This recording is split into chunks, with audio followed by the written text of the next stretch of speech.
सवाल, अगर शौहर पिछले रास्ते से ताल्लुक बनाने के लिए बीवी पर जोर दे तो बीवी को क्या करना चाहिए? जवाब, इस्लाम ने बीवी को मजबूर होने के लिए नहीं बनाया है, बल्कि उसकी इज्जत व आबरू और बीवी के हक की रखवाली भी की है। नबी करीम सल्लल्लाहु अलैहि वसल्लम ने फरमाया, अल्लाह ने अपने हराम की हुई चीजों को साफ साफ बयान कर दिया है। बीवी को पूरा हक है कि वो शरई हुक्म बताकर नरमी से मना करे, क्योंकि गुनाह में शौहर का साथ देना भी गुनाह है। अगर दबाव बने तो उलमा कहते हैं कि गुनाह से अपने आप को बचाना जरूरी है, चाहे सामने कोई भी हो। सवाल, इस्लाम में पिछले रास्ते से हमबिस्तरी की बुनियादी सजा क्या है? जवाब, रसूलुल्लाह सल्लल्लाहु अलैहि वसल्लम ने फरमाया, जो अपनी बीवी के पिछले रास्ते में जाए उस पर लानत है। लानत का मतलब अल्लाह की रहमत से दूर हो जाना। ये सजाओं में सबसे बड़ी सजा है।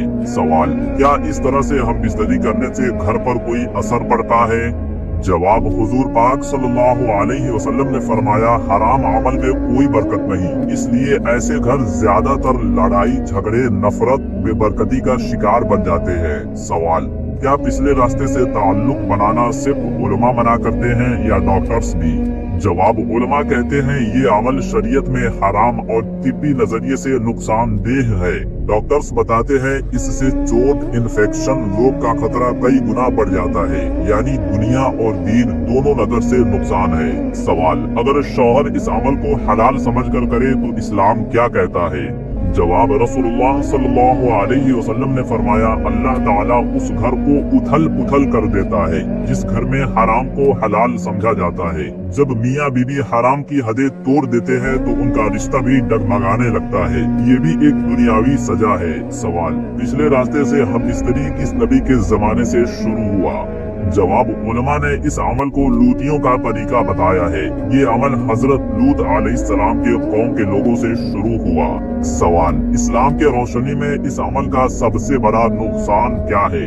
जवाब, दीन के नजदीक इसका सबसे बड़ा नुकसान ये है कि बंदा फितरत से बगावत करता है। अल्लाह ने जिमा यानी कि हमबिस्तरी को हलाल रास्ता बनाया है, लेकिन जब बंदा उस रास्ते से हटकर नाफितरी रास्ता चुनता है तो उसके अमल से रहमत हट जाता है और जुल्म छा जाती है। यानी सबसे बड़ा नुकसान अल्लाह की नाराजगी और रूहानी जवाल है। सवाल, डॉक्टर्स के मुताबिक पिछले रास्ते से ताल्लुक बनाने का सबसे बड़ा नुकसान क्या है? जवाब, डॉक्टर्स कहते हैं ये जगह इस काम के लिए नहीं होता, इस हिस्से में बैक्टीरिया ज्यादा होते हैं, इसलिए इस अमल से इन्फेक्शन, जलन और इन्फ्लामेशन रिस्क बहुत ज्यादा बढ़ जाता है। मेडिकल स्टडीज के मुताबिक इस अमल से मसल्स कमजोर हो जाता है, ये जगह नाजुक होता है, इसलिए स्किन फट भी सकती है। इस रास्ते से वायरस और जर्म्स का ट्रांसफर बहुत आसानी से होता है, इसलिए डॉक्टर्स के नजरिए से भी ये अमल अनसेफ है। सवाल, अगर बीवी राजी हो तो क्या पिछले मकाम से ताल्लुक बनाना जायज है? जवाब, इस्लाम में ये अमल सख्त मना और हराम है, चाहे बीवी राजी हो या ना हो। याद रहे, रजामंदी से सिर्फ जायज चीजें हलाल होती हैं, नाजायज और हराम चीजें जायज नहीं होती।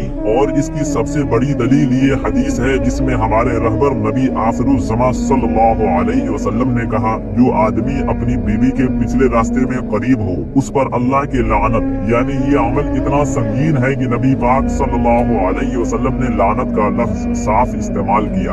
लानत का मतलब अल्लाह की रहमत से दूर हो जाना है, और इससे बड़ा सबूत क्या चाहिए? मेरे दोस्तों, शादी मोहब्बत और रहमत का रिश्ता है, इसमें वो चीजें अपनाई जाती हैं जो फितरत, हया और शरीयत के मुताबिक हो। जिस अमल को करने से अल्लाह और उसके रसूल ने खुद रोक दिया वो इंसान के रजामंदी से कभी हलाल नहीं हो सकता, क्योंकि शरीयत सिर्फ रजामंदी नहीं देखता बल्कि लोगों को हिदायत भी दिखाता है। सवाल, बताएं कि इस बुरे अमल की शुरुआत किस कौम ने किया? इस सवाल का सही जवाब क्या है हमें कमेंट बॉक्स में बताएं। और हाँ, इस सवाल का जवाब इसी वीडियो के अंदर है, तो देखते हैं कितने हमारे भाई इस सवाल का सही जवाब दे पाते हैं। तो मुझे उम्मीद है कि ये मालूमात आपको पसंद आई होगी। अगर ये मालूमात आपको पसंद आई हो और आप इस तरीके की और भी मालूमात